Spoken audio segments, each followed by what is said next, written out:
And welcome back to the What the Falk Sunderland preview podcast as we head to the Stadium of Light for our weekend game against Coventry City. Boo. It's been a tough old start for Coventry, but the green shoots of recovery are shown after some recent solid wins. So we've roped in returning guest, my only Coventry fan that I like, Ross from SkyBluesExtra. Ross, I've give you a bit of a grilling at the start there, mate, but how are you doing? You all right? Yeah, I'm not bad, thank you, mate. Yourself? Yeah, not bad, mate. I was watching Premier Passions last night, which was a 96, 97 documentary, and I was reminded of how much I dislike Coventry. So I'm sorry you've got me in this mood, mate, but I'm pleased to see you, which is really good. Um, we'd normally start with the most recent game, but look, I'm on holiday. I'm going to Preston. You've just came back from holiday literally about 3 hours ago. So the most recent game hasn't been played. We've got Preston tomorrow. You've got Derby. So we'll go from your last match, which was, look, I like saying this, a 3-0 win over Middlesbrough. How was the result and how was the performance?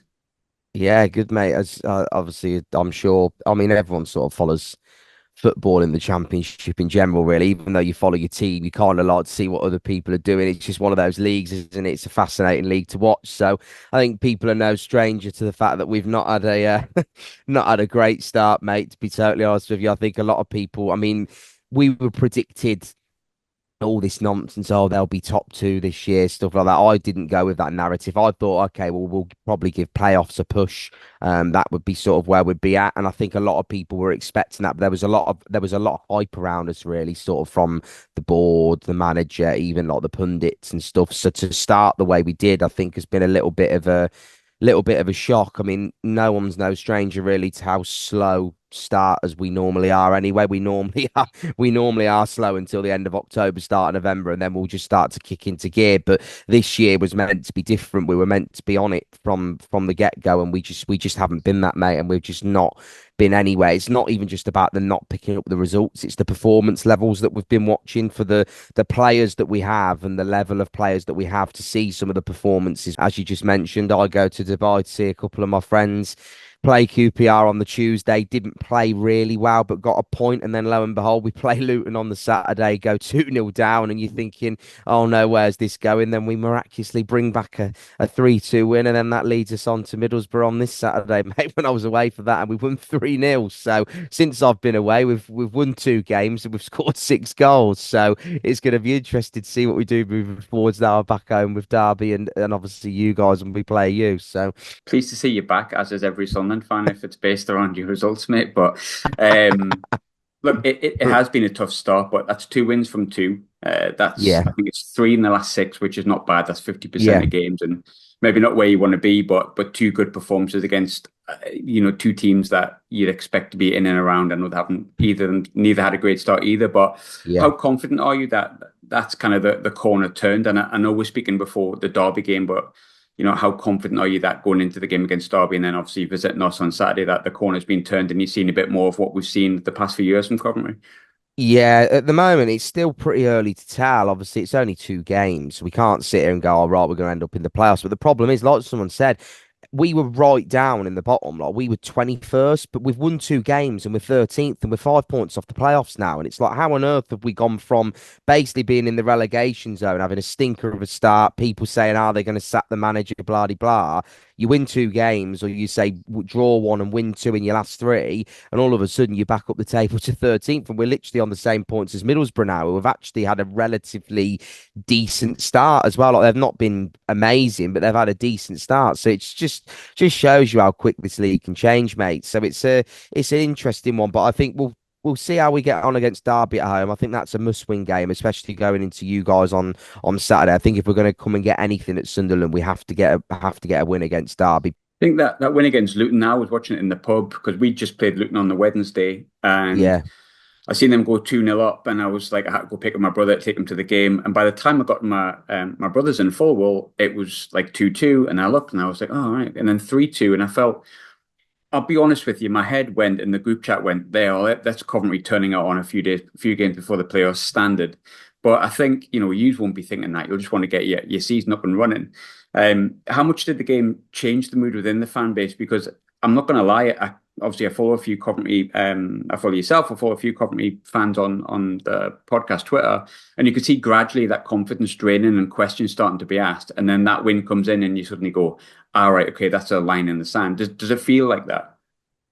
yeah, it feels that win felt like the turning point in our season, and I think it did from the players as well. Because from what Mark Robbins has said, after that win, everything changed in training. The levels went up. He said like they did their sort of first team night out on the Saturday after that game as well, like a team bonding session, which was like going out for a few drinks. It was obviously an early kick-off, and it was something that was needed, and it was probably a massive weight off some of their shoulders. You know, players like Victor Torp, who can't really find his way in the team, but to score a goal like he did to make it 2-2, it just gives you that confidence and that belief. And anyone that goes 2-0 down to then win 3-2 in the way that we did it is going to be a massive catalyst in your season ultimately, mate. And I think from that, the players and the fans could see the fans almost right.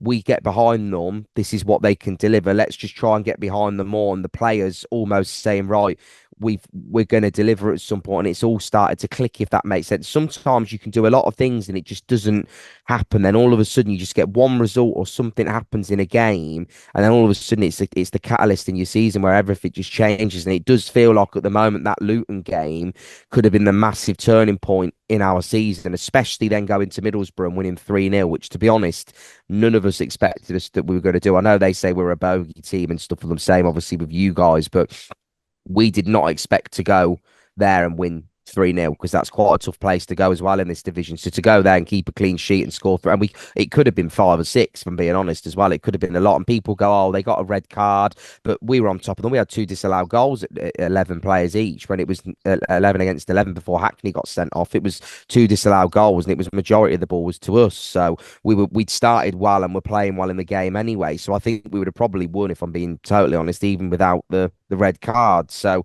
it it does feel like at the moment that's the turning point in our season, but we can't get too carried away because we've only won 2 games, and like we've said, anything could change in the championship. We could go on and win the next 6 games in a row now, for all we know, or we could draw or lose at home to Derby on Wednesday and then lose to you guys again, and then it's back to questions being asked. Football's a strange, funny old game, mate, but we can only just, at the moment, it's taking these next 2 games each at a time. If you're asking me personally, I'd take 4 points out of the next 2. I'd take a win at home to Derby and then a draw away at you guys on Saturday, especially with how you've started as well, which you all must be delighted about at the moment.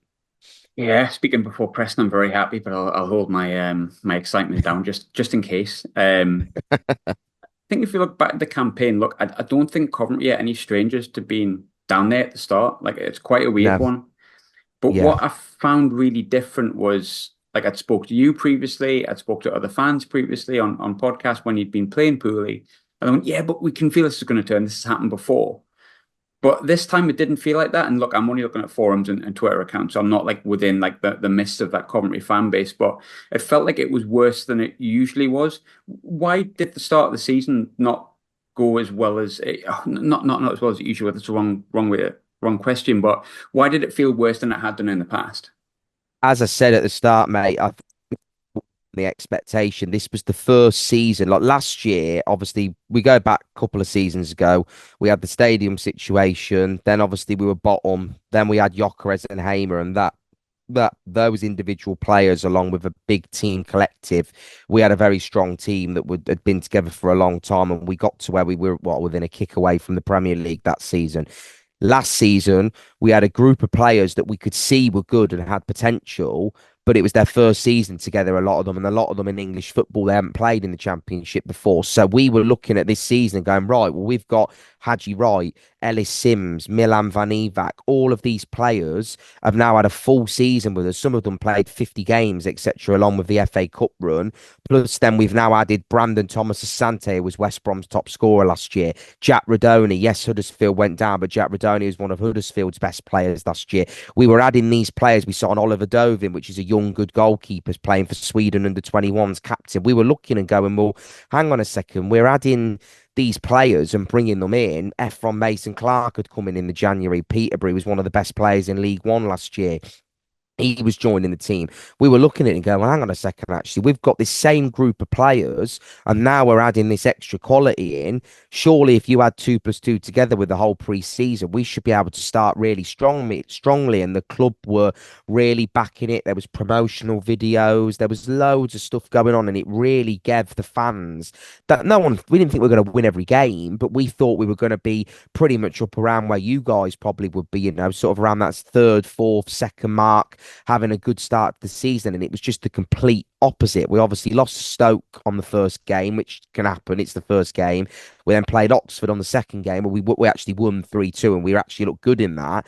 And then from there, we just couldn't find our feet, mate. Everything just looked really imbalanced. There was players that didn't really look that interested. It looked like because there was new ways of doing things, people weren't getting to grips with it. Players looked a bit lethargic, like they didn't have enough energy. There was loads and loads of things that you were seeing every single week, and we just looked a really naive team, mate. Like the amount of times I've watched us lose games, like when we lost to Sheffield Wednesday at home, lost in the last minute, and we were in control of that game. Now, a team that was doing well, like yourselves, would have probably won that 2-1, but we ended up giving the ball away in the middle of the pitch. We shouldn't do, turn over, and we lose 2-1 in the last kick. And those things at the start of the season, when they start to happen, fans then start to question and go, well, hang on a second, I thought we had a good squad and good players. What's kind of going on here? Where's this naivety come from? Surely something's not right. And then people are questioning the coaching staff. Have we got too many of them? Has it affected Robins losing 85 Ash, our old assistant manager, and Dennis Lawrence, who left us, who obviously have been with us for years? And people were starting to really like nitpick at things as to what it was. People saying, has Robins lost the dressing room together in general? Has he lost the players? That they starting to get bored of playing for him, type of thing. And all this, you know how it works. Negativity starts to basically just creep around the club, mate. And it was becoming a little bit toxic, I'll be honest. But that stemmed purely from the expectation that was there at the start of the season. So it, it was kind of to be expected, but I'll be honest, it did get a little bit out of hand, especially with the whole, Robbins, people questioning him, saying, think he's done, time to go. It was like, come on, we've not even played double figures at this point in the league yet. Like, you can't just be getting rid of someone. And like you've already touched upon already, our track record is we do normally start really, really slow and then turn it around. And if we can go on a good run now for the next two games, then obviously after that international break to Christmas, we could be right up there in the playoffs and in that start bit then before January, when you can go and get some new players. So that's kind of just a bit of an overview, mate, of where that sort of tension and things, that people have probably seen online, and you've obviously seen results and thought, can how Cov have lost again? It's like they're not doing well, and it was a known thing, really. A lot of people were sort of caught off guard by it, but sometimes things take a while to happen in football, and unfortunately, we are just a slow burning club. We have been under Robbins for years. We can never ever start fast. I don't know what the reason is. I don't know if it's because we have to change things every year, but we just cannot seem to get off the mark. But as we've touched upon, hopefully that 3-2 win against Luton now is the start of our season, so to speak, where we actually start to gel as a team and really give it a good kick on and see what we can do. I wanted to ask you about Mark Robbins because he's one of the longest serving managers in the country. I'm not quite sure where, but he'll be right up there. And I think in some ways, the way that the things that he's done with Coventry, I can't speak on behalf of Coventry fans, obviously, but he feels like a bit of a legend in terms of managers that you've Oh, had, especially massively. like modern day. Yeah. Um, but I remember the Peter Reid years, best manager we've ever had in my life. But like if I go back to the time when he left and he got sacked, it just unfortunately fizzled out. Everything that's good comes to an end. Now, I'm not advocating that's going to happen to Mark Robbins, but based on the start that he had, and there was a little bit of, as you touched on before, a little bit of dissent, shall we say, towards him. Do you still feel that he's like the right man, you personally, because I know you can't speak for everyone, that can take you to that next step? And by the next step, I mean the Premier League, which is essentially where you've been kind of teetering on the brink of slightly for the past few years. Yeah. And I think most people would agree. I think it's more just a case of, that like you've said, it's you have to, with us as well, you have to look at things in a much broader picture than you would do with a normal football club. When he came into us, we were basically done. Like we were probably 1 or 2 months away, probably less than 2 months, probably a month away. Dave Body, one of our old chief executives, have said it. Robbins has admitted it before.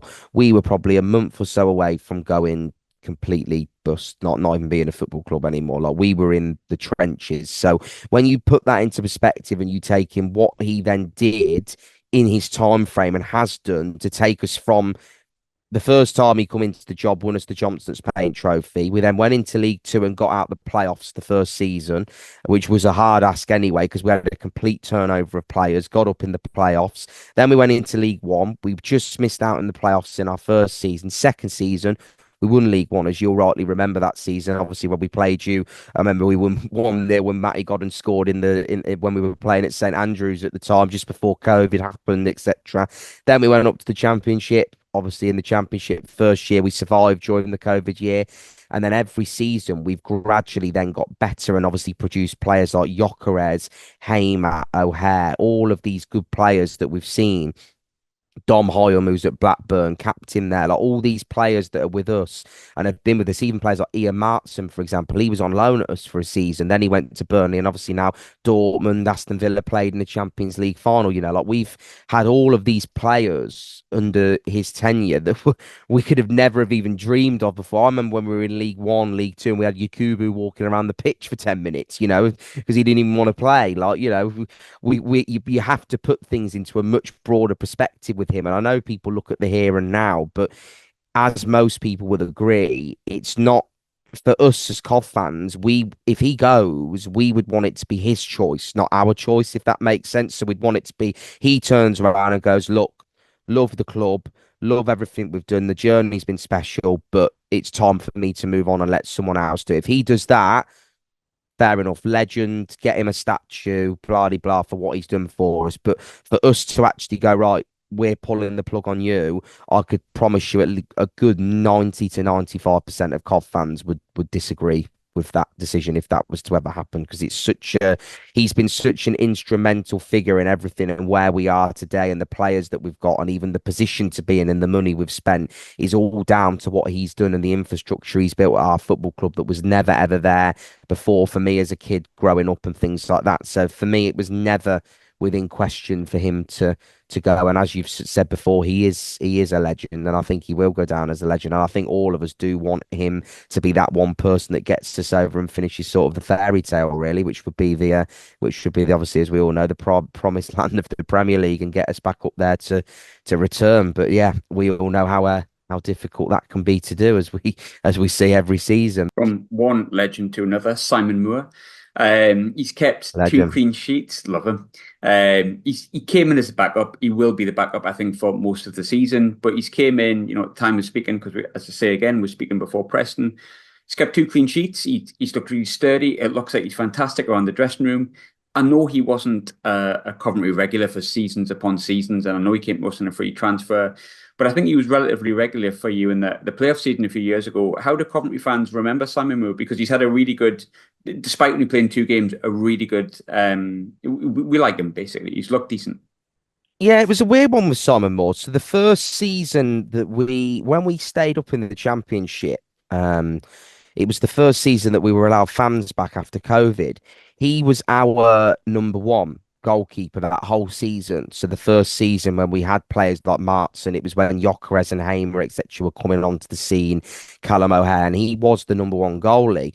Then he started the second season that we actually went into the playoffs when we had the ground situation and stuff like that. But he actually started the season really, really badly. Like he was making a lot of howlers, like point blank howlers.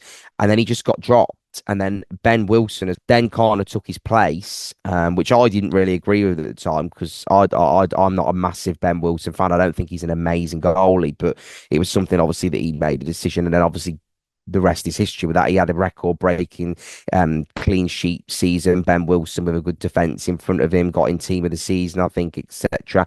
And then Simon Moore just never found his way back into the team. Then obviously last season, you then had Ben Wilson. We signed Brad Collins, the goalie from Barnsley, and then Simon Moore was basically third choice. So it was like, well, he then went into his last year of his contract and he's looking at it and thinking, well, I didn't play much last season. I played like little bits in that season. Now they've just signed another goalie. So there's three of us.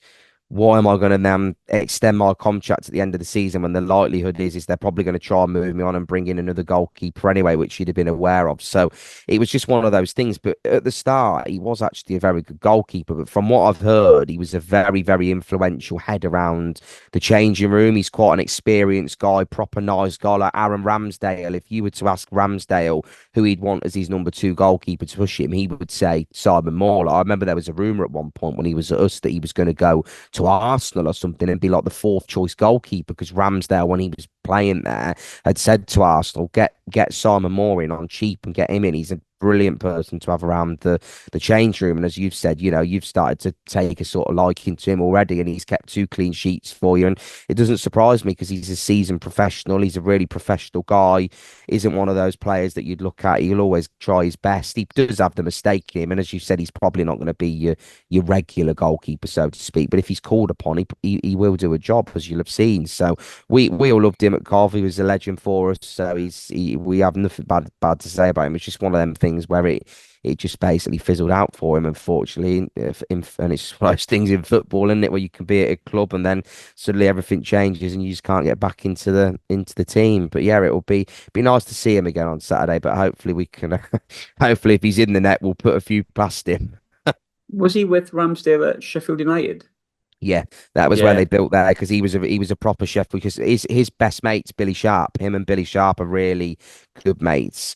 But him and also Matty Godden are still really good friends as well from his time at Cov. So him and Matty Godden are like and they both love golf as well. They play a lot of golf. So those two, like they imagine when there's obviously not so much now, but when it gets to sort of the summertime, they'll be on the golf course meeting up for sure. But yeah, no, he was at Sheffield United with Ramsdale, and they had a really good connection. Those two. He always speaks highly of Simon Moore and Aaron Ramsdale does. Looking at another player that we both know about is Ellis Sims. Now, I remember speaking to you last season, and you felt like he was gonna kind of catch fire for want of a phrase, but at the time he hadn't, and he went, "It's just I can see something," and I was quite surprised he hadn't started like a train because I liked Ellis Sims at Sunderland. As it was, he did end up having a good season. He ended the season with 13 goals. It was a period of time where he was like scoring a hat trick every game. I remember for like 3 games or something. Moving on this season, he's got two, but he did score against Luton. How's he getting on? Is it a slow start again?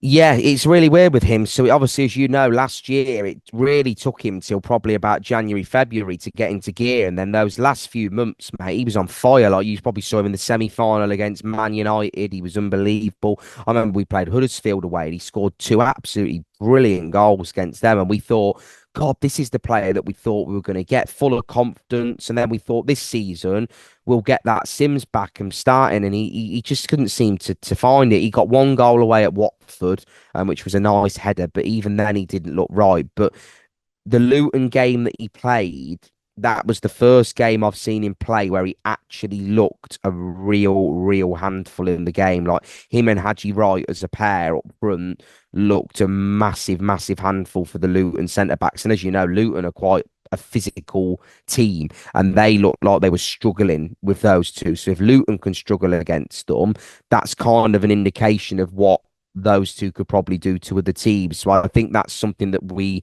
have started now. We did it against Borough as well. Before we were kind of playing with wingers, but we've moved back to the old 3-5-2, 5-3-2 sort of out of possession team, if that makes sense, where we've moved things around to accommodate other players. And Ellis Sims is one of those players. A lot of fans have always said it. He needs someone up front with him. I think as a lone striker, sometimes he really struggles to do all of the running and the movement. Whereas if he has someone to play off him, I think it benefits him a lot more. And honestly, the difference that we saw in that Luton game, I mean, he didn't play against Middlesbrough because he actually hurt his foot in training on the Friday, but he woke up Saturday morning and he said it didn't feel right, like he could play. So hopefully he'll be back on Wednesday, or if not Saturday against you guys. But we don't know the extent of that. But that Luton game, that looked like the catalyst. And we all said if that's the Sims that we're going to get for the majority of games this season, he's going to be an absolute handful and will score a lot of goals for us. Like the header he scored from the corner was another great header, just nips off the front post, bang. That's the sort of stuff you expect from someone like him. Big lad, put himself around. He knows where the net is when it comes to him, finishes it wow. That's what we paid the money for and we were expecting to see. So I'm hoping now if he does come back, he's still got that confidence and he can kick on earlier this year now and go into this Christmas period and start to fire some goals, mate. And as you said, I know you rated him from your time at Hmm. Sunderland. So a lot of people don't. Cov, there is people who still think he's a bit lazy and don't think he's got the most amazing touch and things like that. But there's another side to him where you can put him in behind. He is a strong boy. He does know where the net is if he's confident as well, and he will finish his chances. And at the end of the day, he is a handful in this division on his day. If he's on it and he's playing well, he's not someone that you really want your team to play against. So I'm hoping now, hopefully this foot injury isn't too bad, touch wood, but once he comes back, he can really start to progress now and kick on for us, mate.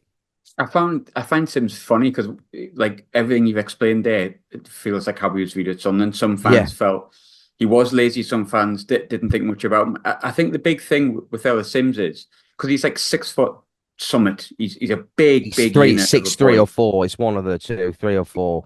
and like his hair adds extra to it as well. And Yeah. he's a big, big lad, and you think target man, going to hold the ball up, going to be strong and aggressive. And he's actually the opposite. He's Yeah, like he's not. he's a finisher. He's Yeah, nothing but a finisher, and he's a yeah, great finisher. yeah, But he doesn't win loads of flick-ons all the no, time, and he doesn't do it every game. Like some games, like against Luton, he was like a different animal, and he was winning loads of stuff. But there's games where you see him and you hit the ball up to him, and it just doesn't stick with him at all. And you think, Jesus Christ, he's about 6'4", plus his air tax that he's got, and you're expecting it to stick with him, and it just doesn't. Like you said, he is just he's a player that needs someone to play next to him and off him, and he needs the ball in the box. If the ball is in the box hmm for him, he's dangerous. He'll score goals. If you don't give him the service, he's like a non-existent player, which is what we've saw in the previous games before that. Whereas when you start to get the ball in the box, you think, right, we've actually got a player that can affect this games now and he can get us goals and he will actually score goals for us. So it'll be interesting to see moving forwards now, hopefully with this change of fortune. Obviously against Derby, it will be nice for him to play and hopefully he could potentially score. But if not, we have a lot of potential in our forward areas, mate. We've got a lot of options. Obviously, as you know, Haji Wright, in my opinion, is our best out and out striker. I think he'd probably get in most teams in this division. I think if you were to ask your manager who he's doing his homework on to stop, it's going to be Haji Wright. He's going to be one of those players that you're going to want to stop because when he gets into positions, he's a dangerous player. He'll score goals. He's done it last season and he's done it this season. I think he's second or third top scorer in the division already. I think he's got about 6 or 7 goals for us this season. So he's a dangerous player. But you've also got players like Brandon Thomas Asante, who I touched on before, who has been at West Brom for a couple of years and he's a really good player at this level and will get goals when called upon. We signed a young lad called Norman Basset from the French league. I can't remember the name of the team. Really young, but raw, but so quick. Look, he's one of them players that you look at and you think if he can get a couple of goals, he will absolutely start to fly. He's got all the attributes to be a top player. You know when you have an asset when you look at one, and he is one of those players. So he's another exciting option that we have in our team. So this is the thing. We've got all of this depth and quality. It's just we've not seen any of it yet. So that's why now we're actually starting to click. It's quite exciting that we can bring in these players and go, right, actually, they offer something different. And even if Sims isn't available on Wednesday and Saturday, you've got Brandon Thomas Asante or Bissett who can play with Haji Wright, which will give you different problems as well. So it'll be interesting to see. But like I said, hopefully Sims isn't, there's nothing too major with his foot, and hopefully we'll see him on Wednesday, or if not, we'll see him on Saturday against you guys. in terms of Sunderland start, like look, as you said before, I couldn't be happier. We've sort of discussed it off air and stuff like that as well. I know it's before the Preston game, but look, 3 points clear at the time of speaking, 5 points clear where we were at the weekend. It's definitely what we've been capable of, but I'm quite curious to how it looks from the outside looking in because I'm one of those people that probably doesn't really care too much if people think we deserve it or don't. I feel like we do, and I know the quality of the team has and stuff like that. But it tends to be Burnley and Leeds fans, not gonna lie, that you tend to see it from. Yeah, of Apparently, course. we're not all that, apparently, and we might not be come the end of the season. We might be, I don't know. But from a Coventry perspective, a team that would probably expect to be there or around there, I still think you will be by the end of the season. What if you made a Sunderland start as a surprising start, or do you think it's one of those ones where, Sunderland have just clicked and we've always had that potential? No, I mean, you've always had a very raw team in the last couple of years. You can't have gone down a very young model. You've got some good players. I know, obviously, Joe Bellingham. I liked the boy, obviously, is it Mundle? Romain Mundle? He's quite a good Oh, I love player him. as well. Love him. Nice player, really good feet, quick feet, just really direct when he gets the ball. But what you've done is you've added experience. So, for example, you got Alan Brown in. Now, we were in for Alan Brown, but we wouldn't actually pay his wages. So, that was why we were one of the clubs that alongside yourselves who were obviously interested in him, but you obviously managed to get it over on. Now he's a very experienced seasoned player at this level. He would have been perfect for someone like us. Like, we looked at him and said, God, imagine if we could get Alan Brown next to Ben Sheaf in the middle, like that would have been top for us. That would have been absolutely perfect. But we only have a certain wage cap and we wouldn't pay it. So you've added players like him. You've got the defender at the back, is it Mepom? Chris Mepham, another experienced player at the back that you've got to add in. You've added players like Simon Moore, then you've got, you know, your likes of Trey Hume, all these types of players alongside sort of the younger players you've got. You've obviously sold Jack Clark and got some big money for him. I know that was quite a bit of an uproar when that happened at first, and people were like, well, we should have got more. But unfortunately, when you're a championship club, we look at Gyökeres now and think, God, we should have got way more than we did for him. Do you know what I He's mean? all It's right, one and of He's all right, that he, Joker is. He's turned out all right. he's just turned out all right, hasn't he? Do you know what I mean? Jesus, one of the top form players in the world or in Europe Yeah. currently. He's absolutely ridiculous. You know, people could say, "Oh, he's only in Portugal," but he's doing it in the Champions League. He's doing it for Sweden. He did it in the Europa League. He's doing everything, every competition he's in. He's absolutely ridiculous. But it's nice for us to see, obviously, because he started it really with us. He was made in Coventry by us. So yeah, you've got some exciting players, mate. Going back to that, and I do think you've got a very good team. Do I think you'll be top come the end of the season? That not even just from a point of, oh, it's Sunderland, Coventry. I don't think you will, but do I think you'll be in the top six? Yeah, I think you'll be a team that will really be up there competing with us. I think other teams like Leeds, etc., they will start to, as the season goes on. I mean, Burnley at the moment, they look like they're huffing and puffing, don't they? And they seem to want Parker gone by the sounds of it, because from what I heard, it was absolutely boring ball on Saturday or Sunday, whenever they played. Apparently it was absolutely abysmal from what I heard, from what I saw on Twitter and heard from people. So it those teams, though, at this stage with how up and down it kind of goes, mate, that they will kick on as it starts to settle around that Christmas time, and then January you can have players in and things like that. The league will start to settle down a little bit. I do think Sunderland, fade away is the wrong word. I just think other teams that have got more depth and strength and more know-how will just start to overtake you. But I do think you'll be in and around the top six. I wouldn't be surprised if we got in the playoffs. It wouldn't surprise me if we were against you guys in the playoffs come the end of the season, as an example. I think you'll definitely be in and around there with the quality that you've got in your team. You've got some really, really good players. So I think it's a season that you can definitely be excited for. And he's a new manager at this level, and at the moment, he's doing a lot of good things. But the interesting test for him will be is when things, say, for example, like you have a run like we did, where we would say, well, you can't win games. That's when the key for him will be, can he get out of that rut and keep you still challenging? That's the sort of bit that I'm looking at with him. But I do think he's a very good manager at this level, and I do think he'll keep you in and around there this year. So I think you will be in for a pretty good season, to be honest with you. I just don't think you'll finish at the top, because it is such a hard thing to do. You have to have that financial power that these Leeds and teams like this and Sheffield United, all these teams do. We don't have that sort of money, neither do yourselves, unfortunately, now as well. It's one of those things where we just have to kind of go with what we've got and give it a go for the playoffs. So I think you're in for a good season, but for sure, and hopefully we'll be right up there alongside you, mate, come the end of it. Question I've changed a little bit because I got sick of getting asked. I got sick of asking who everyone thinks our star player is and getting told Jack Clark. So I changed the question, and we sold him. So I didn't really need to do that. But if you could take any player from Sunderland's team, put them into Coventry's team, it doesn't need to be our best player, just one you think that would fit you in a position maybe you need, or someone who would strengthen your team. Is that? Who is it that you would take, and why would you take him? Uh, there's two. Simon I'd pop Moore. Simon Moore back. There's two. Alan Brown, as you've touched upon, I think he would be very good for what we need in terms of that experience next to someone like Ben Sheaf.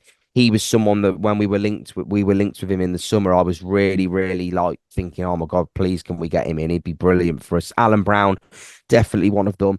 And then the second one, it's a bit of a double hit, but either Trey Hume or Patrick Roberts. Now, Roberts I really like, but we do have a lot of wingers anyway. So Patrick Roberts, but for fullback wise, Trey Hume is a top player. I've watched him now enough times, and he is really good. I was going to say Chris Frigg, but I thought, you know what, he's one of your own academy players. I won't do that to you, so I thought I'll leave him. I'll leave him alone. I'll leave him to you guys. So, yeah, if it was out of my choice, it would either be Trey Hume or Patrick Roberts, or obviously Alan Brown. They would be sort of the players that I think would suit us massively at the moment, mate. So they're ones whenever I see Sunderland playing on the telly, or I speak to my friend from Coventry, Jack, who's a big Sunderland fan. He obviously always says to me about you guys.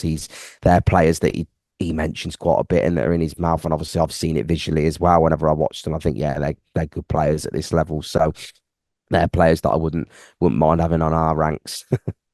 In terms of predictions, I'm dreading this prediction because we haven't beat Coventry since 2007. That's like shite. I'm not a fan of it, but I can never go against us. I don't obviously know what's going to happen on Wednesday, but there's always got to be a time when Sunderland beat Coventry at some point. So I'm going to go with hilarious Sunderland 5, Coventry 4, just for those League One paybacks. Yeah, that'd be heart attack central if that happened, wouldn't it? Yeah, Last I'm minute hoping. goal again. Uh, yeah.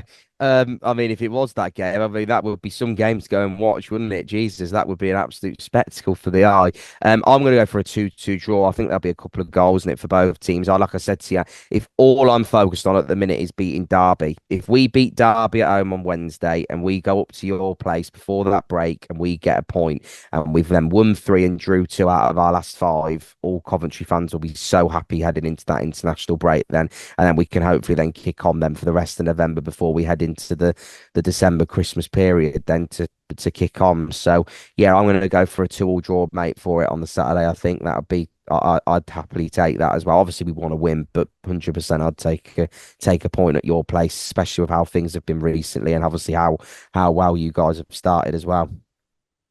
I still don't pay for the Zoom Premium, and it says I've got less than 1 minute. So I'll say thank you very much, Ross. I hope that you remain to have a bad record whilst you're in the UK. And if we play each other again, please don't go to Dubai. But thanks for joining me. I appreciate it.